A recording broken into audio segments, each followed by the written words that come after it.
नमस्कार दोस्तों, आज हम बात करेंगे यूक्रेन का ऑपरेशन स्पाइडर वेब और भारत के लिए इसका क्या महत्व है।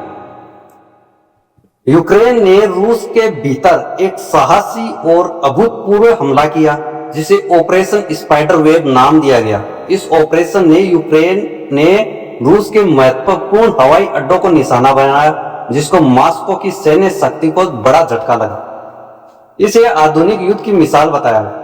आज हम इस ऑपरेशन का विस्तृत विश्लेषण करेंगे और जानेंगे कि इसका भारत के लिए क्या महत्व है। हमारे साथ बने रहिए। सबसे पहले तो जानेंगे ऑपरेशन स्पाइडर वेब था क्या।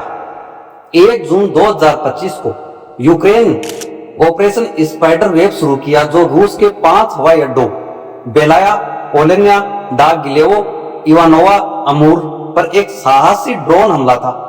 यूक्रेन के राष्ट्रपति जेलेंस्की ने इसे इतिहास की किताबों में दर्ज होने वाले ऑपरेशन बताया। इस ऑपरेशन में 117 फर्स्ट पर्सन व्यू ड्रोन का इस्तेमाल किया गया, जिन्हें 18 महीनों तक रूस के भीतर तस्करी करके लाया गया। ट्रकों पर लगे लकड़ी के केबिन में छिपाया गया। ये ड्रोन रिमोटली सक्रिय किए गए और इनका निशाना रूस के रणनीतिक बम वर्षक विमान थे, जिनमें परमाणु सक्षक विमान भी शामिल थे, जैसे Tu-95, Tu-22M3 और A-50 रडार डिटेक्शन विमान शामिल। यूक्रेन की सुरक्षा सेवा SBU ने दावा किया कि इस हमले में 41 विमान नष्ट या क्षतिग्रस्त हुए, जो रूस के रणनीतिक बम वर्षकों का 34% हिस्सा है। इससे रूस को $7 अरब का नुकसान हुआ, भारी नुकसान हुआ। साइबेरिया में बेलाया हवाई अड्डा, जो यूक्रेन से 4000 किलोमीटर से अधिक दूरी पर है, इस ऑपरेशन का प्रमुख लक्ष्य था, जो यूक्रेन का अब तक का सबसे लंबी दूरी का हमला है। BBC और CNN द्वारा सत्यापित वीडियो में ट्रकों से ड्रोन लॉन्च होते और विमानों में आग लगते दिखाई देता है। रूस के रक्षा मंत्रालय ने 5 क्षेत्रों में हमलों की पुष्टि की, लेकिन दावा किया कि इवानोवा, रियाजान और अमूर में हमले नाकाम रहे और आग बुझा दी गई। हालांकि रूस सैन्य ब्लॉगर जैसे रायबार ने 17 विमानों को क्षतिग्रस्त बताया, जो यूक्रेन के दावों से कम है। कुछ प्रो रूस आवाजों ने इसे पर्ल हार्बर की तरह बताया, जो इसकी रणनीतिक गंभीरता को दर्शाता है। पर्ल हार्बर अमेरिका का हवाई अड्डा, जिसपे जापान ने अटैक किया था। इस ऑपरेशन की सफलता इसके नवाचार और खुफिया रणनीति में निहित है। ड्रोन को रूस में तस्करी करके और ट्रकों से लॉन्च करके यूक्रेन ने रूस के हवाई रक्षा को चकमा तो दिया, जो छोटी दूरी की FPV ड्रोन के खिलाफ कम प्रभावी है। 117 ड्रोन ऑपरेटरों का उपयोग, जैसा कि जेलेंस्की ने बताया, मानवीय सटीकता और संभवतः AI का सहायता प्राप्त लक्ष्यीकरण का मिश्रण दर्शाता है। हालांकि यूक्रेन ने AI की भूमिका की पुष्टि नहीं की। ऑपरेशन का समय इस्तांबुल में शांति वार्ता से ठीक पहले यूक्रेन की ताकत से बातचीत करने की मंशा को, जैसा कि यूक्रेन की संसद के विदेशी मामलों के प्रमुख ओलेक्सांद्र मर्जेको ने कहा।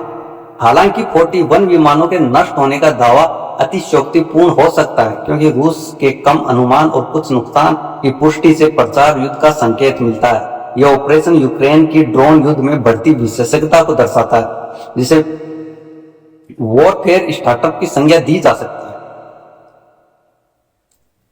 भारतीय सेना के लिए ऑपरेशन स्पाइडर वेब को आधुनिक युद्ध में गेम चेंजर बताया। उन्होंने यूक्रेन की रणनीति को वॉरफेयर स्टार्टअप की तरह बताया, जो कम लागत वाले FPV ड्रोन का उपयोग करके रूस की सैन्य प्रतिष्ठा को बड़ा झटका दे रहा। ऑपरेशन की 18 महीने की योजना तस्करी और रूसी खुफिया केंद्रों जैसे चेलाबिस्क में गोदाम के पास सटीक निष्पादन को असमहित युद्ध का उत्कृष्ट उदाहरण बताया। उन्होंने भारत के लिए निहितार्थ पर जोर दिया, यह सुझाव देते हुए कि भारत यूक्रेन की तरह कम लागत वाली ड्रोन तकनीकी और खुफिया आधारित ऑपरेशनों को अपनाकर चीन और पाकिस्तान जैसे बड़े प्रतिद्वंदियों का मुकाबला कर सकता है। इस तरह के उत्तेजक हमले रूस को और उकसा सकते हैं, जिससे वैश्विक सुरक्षा का खतरा मंडरा सकता है। एक्स पर कुछ पोस्ट में परमाणु प्रतिक्रियाओं की आशंका जताई गई, इसे चिंता को और बढ़ाती है। वॉरफेयर स्टार्टअप का रूप सटीक है, क्योंकि ऑपरेशन में सस्ते ड्रोन मिसाइलों की तुलना में हजारों डॉलर की लागत का उपयोग रणनीतिक परिणामों के लिए किया गया। उनका भारत के लिए सुझाव यही है कि डीआरडीओ के ड्रोन कार्यक्रमों जैसे स्वदेशी रक्षा तकनीकी पर भारत को जोर देना चाहिए। जैसा कि हाल ही में ईरान के विदेश मंत्री